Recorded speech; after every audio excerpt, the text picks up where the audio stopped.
Boredom.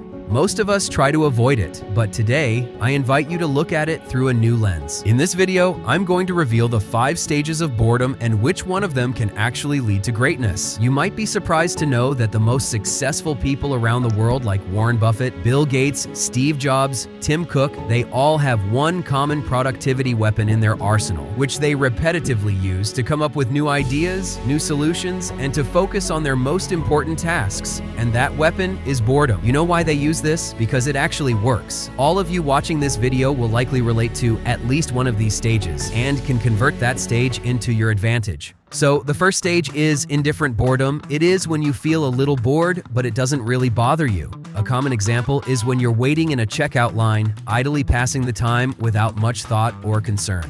You might think it's not a big deal, but this kind of slight boredom can really spark your creativity. I will explain how it can spark creativity after describing each stage of boredom.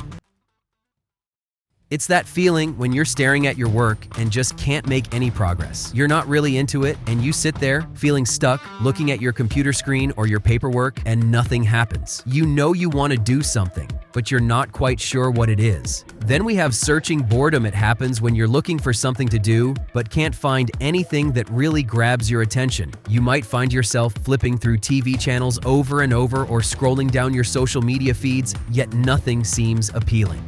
Reactant boredom, it is when you feel highly agitated and motivated, almost driven by a strong desire to escape the boredom and change your situation. It's like being stuck in a dull meeting or class, where the hands on the clock seem to move at a snail's pace. Next, we have apathetic boredom. It's a really tough kind of boredom. It feels like you're sad or helpless, and you just don't want to do anything. It can happen if you don't have a job for a long time, or if you keep doing the same boring things every day. It's like being stuck in a gray cloud where everything is boring and you can't find a way out. So which one of these stages actually leads to greatness? To answer this question, let me reveal the advantages of each stage, and I will let you decide which one is the most beneficial among all. During indifferent boredom, when things are calm and there's no pressure, your mind just explores and come up with all sorts of cool ideas or creative insights, without the pressure to be constantly engaged. Similarly, calibrating boredom might seem a bit annoying at first, but it is actually really helpful, because it's your brain's way of telling you that it's time for a change. It pushes you to start thinking, what else could I be doing right now? This is a perfect moment for you to explore new ideas or think about setting new goals. Maybe there's a hobby you've always wanted to try, or maybe it's time to handle the project you've been putting off. Likewise, searching boredom can be frustrating, but it's also a moment filled with potential. It pushes you to explore beyond the usual. As you search for something that can catch your interest, you might stumble upon a hobby or an idea you never considered before. This endless search is the starting point for discovering new passions or sparking innovative ideas that will change how you think in exciting ways. While apathetic boredom requires a significant effort to overcome, but it leads to profound personal growth and resilience. When you find ways to break out of this state, you're not just moving past boredom, you're building strength.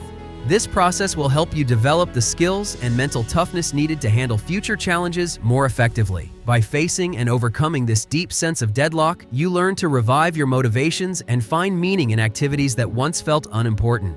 This journey will transform your outlook, making you stronger and more prepared for whatever comes next. And if these 4 sounded like they all are the good reason for leading you towards greatness, you are right, but not completely, because the next one is the most important type of boredom among all, which is reactant boredom, because in this boredom state, you're not just sitting there passively. You're itching to get up, leave, or do something entirely different. This intense feeling isn't just uncomfortable. It is a powerful force for good. It encourages you to take action, perhaps to change your environment, or to pursue something completely new and different. This type of boredom leads you to make radical changes, whether it's shifting careers, starting a new project, or rethinking your life's path. The frustration and energy from reactant boredom can be channeled into making significant, positive transformations in your life. But there's still a problem left. Boredom means the ability of a person to sit quietly without doing anything. The biggest issue that most people face is the urge to check their phone and start mindlessly scrolling through social media, which prevents them from taking advantage of boredom, which in turn murders their productivity without them even realizing. That's why you must learn how to stop scrolling social media if you truly want to take advantage of everything you learned in this video. You can watch this video on screen and thank me later.